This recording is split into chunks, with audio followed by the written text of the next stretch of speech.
माता की कृपा से हमारे जीवन में सुख समृद्धि और शांति का आगमन हो, हमारे घर में खुशियों का आगमन हो और हम सब के दिलों में प्रेम और करुणा का संचार हो। आज आप सुनेंगे नवरात्रि के दिनों में सुनी जाने वाली माँ जगदम्बा की कथा। आप सब इस कथा को सच्चे मन से पूर्ण श्रद्धा और भक्ति भाव के साथ पूरा सुनने के बाद कमेंट बॉक्स में जय माता दी जरूर लिखिएगा। धार्मिक कथाओं के अनुसार एक बार बृहस्पति जी ने श्री ब्रह्मा जी से प्रश्न किया कि हे ब्रह्मा जी, चैत्र और आश्विन मास के शुक्ल पक्ष में नवरात्रि का व्रत और उत्सव क्यों किया जाता है? इस व्रत का क्या फल मिलता है और इसे किस प्रकार करना उचित है? सबसे पहले इस व्रत को किसने किया था? तब बृहस्पति जी के इस प्रश्न के उत्तर में श्री ब्रह्मा जी ने कहा, हे बृहस्पति, प्राणियों के हित की इच्छा से आपने बहुत उत्तम प्रश्न किया है। दरअसल जो मनुष्य मनोरथ पूर्ण करने वाली दुर्गा, महादेव, सूर्य और नारायण भगवान का ध्यान करते हैं वे मनुष्य धन्य हैं। यह नवरात्र व्रत संपूर्ण कामनाओं को पूर्ण करने वाला है। इसके करने से पुत्र की इच्छा रखने वाले को पुत्र, धन की इच्छा रखने वाले को धन, विद्या की इच्छा रखने वाले को विद्या और सुख की इच्छा वाले को सुख मिलता है।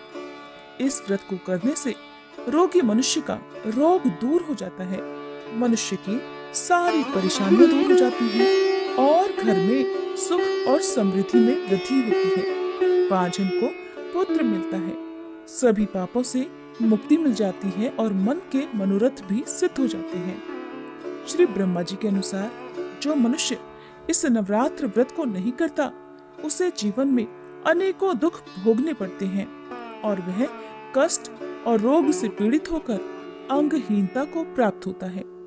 उसकी संतान नहीं होती और वह धन धान्य से रहित होकर भूख और प्यास से व्याकुल भटकता फिरता है और संज्ञाहीन हो जाता है। जो सधवा स्त्री इस व्रत को नहीं करती वह पति सुख से वंचित होकर तमाम तरह के दुखों को भोगती है। अगर व्रत करने वाला मनुष्य सारे दिन उपवास ना कर सके तो एक समय भोजन करे और 10 दिन बंधु बांधवों सहित नवरात्र व्रत की कथा का श्रवण करे। श्री ब्रह्मा जी कहते हैं, हे बृहस्पति, जिसने पहले इस महाव्रत को किया है वह कथा अब मैं आपको सुना रहा हूँ, आप सावधान होकर सुनिए। प्रिय श्रोताओं, आप सभी श्री ब्रह्मा जी द्वारा सुनाई गई कथा का श्रवण बहुत ही सावधान होकर कीजिएगा। इस प्रकार ब्रह्मा जी का वचन सुनकर बृहस्पति जी कहने लगे, हे ब्रह्मा जी, मनुष्यों का कल्याण करने वाले इस व्रत के इतिहास को आप मेरे लिए कहिए, मैं सावधान होकर सुन रहा हूँ। आपकी शरण में आए हुए मुझ पर आप कृपा कीजिए। तब श्री ब्रह्मा जी बोले, प्राचीन समय में मनोहर नगर में पीठत नाम का एक अनाथ ब्राह्मण रहता था। वह भगवती दुर्गा का भक्त था। उसके संपूर्ण सद्गुणों से युक्त सुमति नाम की एक अत्यंत सुंदरी पुत्री उत्पन्न हुई। वह पुत्री सुमति अपने पिता के घर में बचपन में अपनी सहेलियों के साथ खेल कूद करती हुई इस प्रकार बढ़ने लगी जैसे शुक्ल पक्ष का चंद्रमा बढ़ता है।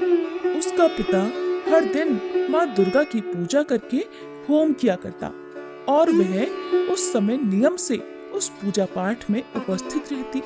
बहुत ध्यान से सावधानी के साथ सारी पूजा पाठ देखा करती।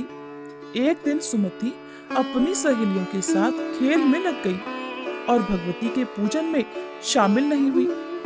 उसके पिता को पुत्री की ऐसी असावधानी देखकर बड़ा क्रोध आया और वह अपनी पुत्री से कहने लगा, अरे दुष्ट पुत्री, आज तूने भगवती का पूजन नहीं किया, इस कारण जा, मैं तेरा विवाह किसी कुष्ठ रोगी या दरिद्र मनुष्य के साथ करूंगा।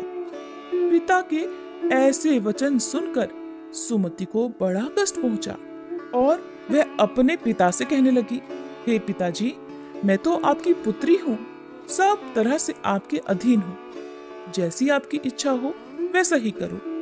राजा से, कुष्ठी से, दरिद्र से या फिर जिसके साथ चाहो आप मेरा विवाह कर दो, लेकिन होगा वही पिताजी जो मेरे भाग्य में लिखा है। मेरा तो अटल विश्वास है कि जो जैसा कर्म करता है उसको कर्मों के अनुसार वैसा ही फल भोगने को मिलता है।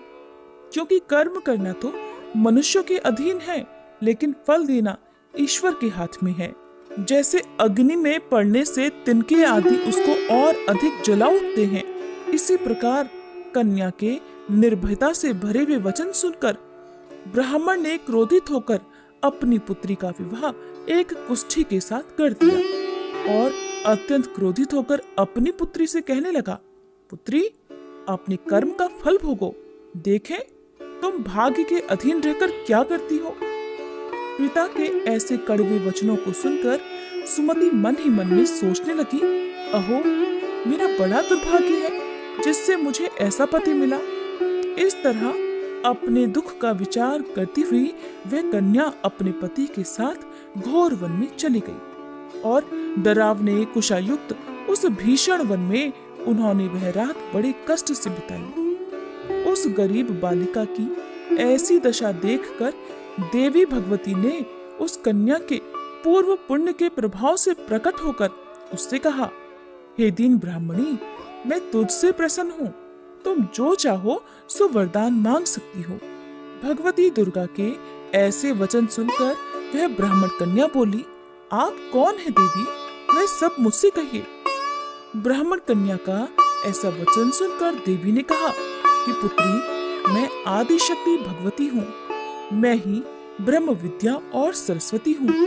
प्रसन्न होने पर मैं प्राणियों का दुख दूर करके उन्हें सुख प्रदान करती हूँ। हे पुत्री, मैं तुझ पर तेरे पूर्व जन्म के पुण्य के प्रभाव से प्रसन्न हुई हूँ। तुम्हारे पूर्व जन्म का वृतांत भी सुनाती हूँ, ध्यान पूर्वक सुनो। तुम अपने पूर्व जन्म में एक भील की पत्नी थी और अति पतिव्रता थी। एक दिन तुम्हारे पति निषाद ने चोरी की। चोरी करने के कारण तुम दोनों को सिपाहियों ने पकड़ लिया और ले जाकर कारागार में कैद कर दिया। उन लोगों ने तुम्हें और तुम्हारे पति को भोजन भी नहीं दिया। इस प्रकार नवरात्रि के 9 दिन तक तुमने न तो कुछ खाया और न जल ही पिया। इस प्रकार 9 दिन तक तुमसे नवरात्र का व्रत हो गया। हे पुत्री, उन दिनों जो तुमसे व्रत हुआ, उसी व्रत के प्रभाव से प्रसन्न होकर मैं अब तुम्हें मनोवांछित वर देती हूँ। तुम्हारी जो इच्छा हो सो मांगो। इस प्रकार भगवती दुर्गा के वचन सुनकर वह ब्राह्मण कन्या बोली, देवी, अगर आप मुझ पर प्रसन्न हैं, तो हे दुर्गे भवानी, मैं आपको प्रणाम करती हूँ। आप कृपा करके मेरे पति का कोढ़ दूर कर दीजिए। देवी कहने लगी, पुत्री, उस समय तुमने जो व्रत किया था, उस व्रत का 1 दिन का पुण्य पति का कोढ़ दूर करने के लिए अर्पित कर दो। उस पुण्य के प्रभाव से तुम्हारा पति कोढ़ से मुक्त हो जाएगा। श्री ब्रह्मा जी बोले, हे बृहस्पति, इस प्रकार देवी के वचन सुनकर वह ब्राह्मण कन्या बहुत प्रसन्न हुई और पति को निरोग करने की इच्छा से जब उसने तथास्तु कहा, तब उसके पति का शरीर देवी भगवती की कृपा से कुष्ठ रोग से रहित होकर अत्यंत सुंदर और कांतिवान हो गया। अब वह ब्राह्मण कन्या पति की सुंदर देह को देखकर देवी भगवती की स्तुति करने लगी।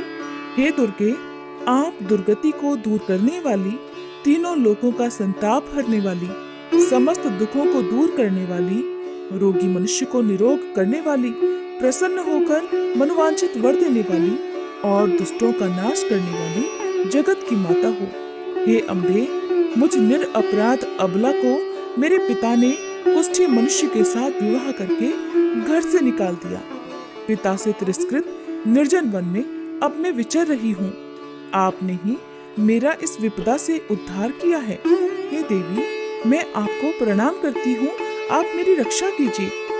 ब्रह्मा जी बोले, हे बृहस्पति, उस ब्राह्मणी की ऐसी स्तुति सुनकर देवी भगवती अत्यंत प्रसन्न हुई और उस ब्राह्मणी से कहने लगी, हे ब्राह्मणी, तेरे उदालय नामक अति बुद्धिमान, धनवान, कीर्तिवान और जितेंद्रिय पुत्र बहुत जल्दी उत्पन्न होगा। ऐसा वर प्रदान कर देवी ने ब्राह्मणी से फिर कहा कि हे ब्राह्मणी, और जो कुछ तेरी इच्छा हो वो भी मांग ले।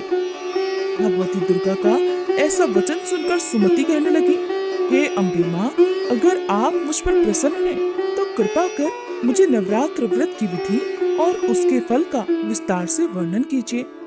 इस प्रकार ब्राह्मणी के वचन सुनकर देवी दुर्गा कहने लगी, हे ब्राह्मणी, मैं तुम्हें समस्त पापों को दूर करने वाले नवरात्र व्रत की विधि बतलाती हूँ, जिसको सुनने से मोक्ष की प्राप्ति हो जाती है। आश्विन मास के शुक्ल पक्ष की प्रतिपदा से लेकर 9 दिन तक विधि पूर्वक व्रत करे। अगर दिन भर का व्रत न कर सके तो एक समय भोजन करे। विद्वान ब्राह्मण से पूछकर घट स्थापना करे और वाटिका बनाकर उसको प्रतिदिन जल से सींचे।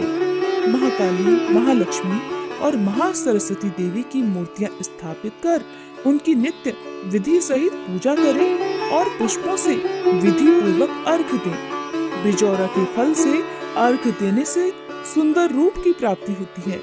जायफल से अर्घ देने से कीर्ति, दाख से अर्घ देने पर कार्य की सिद्धि होती है। आंवले से अर्घ देने से सुख की प्राप्ति और केले से अर्घ देने से आभूषणों की प्राप्ति होती है। इस प्रकार पुष्पों और फलों से अर्घ देकर व्रत समाप्त होने पर 9वें दिन यथाविधि हवन करें। खांड, घी, गेहूं, शहद, जौ, तिल, बेल, नारियल, डाक और कदम्ब आदि से हवन करें। गेहूं से होम करने से श्री लक्ष्मी की प्राप्ति होती है। खीर और चंपा के पुष्पों से धन की और बेल पत्रों से तेज और सुख की प्राप्ति होती है। आंवले से कीर्ति की और केले से पुत्र की, कमल से यश, मान, सम्मान की और दाखों से संपदा की प्राप्ति होती है। खांड, घी, नारियल, शहद, जौ और तिल तथा फलों से होम करने से मनोवांछित वस्तु की प्राप्ति होती है। व्रत करने वाला मनुष्य इस विधि विधान से होम करके ब्राह्मण को अत्यंत नम्रता के साथ प्रणाम करे और यज्ञ की सिद्धि के लिए उसे दक्षिणा दे। इस प्रकार बताई हुई विधि के अनुसार जो भी मनुष्य व्रत करता है उसके सारे मनोरथ पूर्ण हो जाते हैं, इसमें बिल्कुल भी संदेह नहीं। इन 9 दिनों में जो कुछ दान आदि दिया जाता है उसका करोड़ों गुना फल मिलता है। इस नवरात्र व्रत करने से अश्वमेध यज्ञ का फल मिलता है। हे ब्राह्मणी, इस संपूर्ण कामनाओं को पूर्ण करने वाले उत्तम व्रत को तीर्थ, मंदिर या फिर घर में ही विधि के अनुसार करें। श्री ब्रह्मा जी बोले, हे बृहस्पति, इस प्रकार ब्राह्मणी को व्रत की विधि और फल बताकर देवी भगवती अंतर्ध्यान हो गई। जो मनुष्य या स्त्री इस व्रत को भक्ति पूर्वक करती है या करता है, वह इस लोक में सुख प्राप्त कर अंत में दुर्लभ मोक्ष को प्राप्त हो जाता है। हे बृहस्पति, यह इस दुर्लभ व्रत का महात्म्य है जो मैंने आपको बतलाया है। ये सुनकर बृहस्पति जी आनंद से प्रफुल्लित होकर श्री ब्रह्मा जी से बोले, हे ब्रह्मा जी, आपने मुझ पर अति कृपा की जो मुझे नवरात्र व्रत का महात्म्य सुनाया। ब्रह्मा जी बोले कि हे बृहस्पति, यह देवी भगवती शक्ति संपूर्ण लोकों का पालन करने वाली हैं। इन महादेवी के प्रभाव को कौन जान सकता है? प्रेम से बोलिए, देवी दुर्गा की जय, अम्बे मात की जय।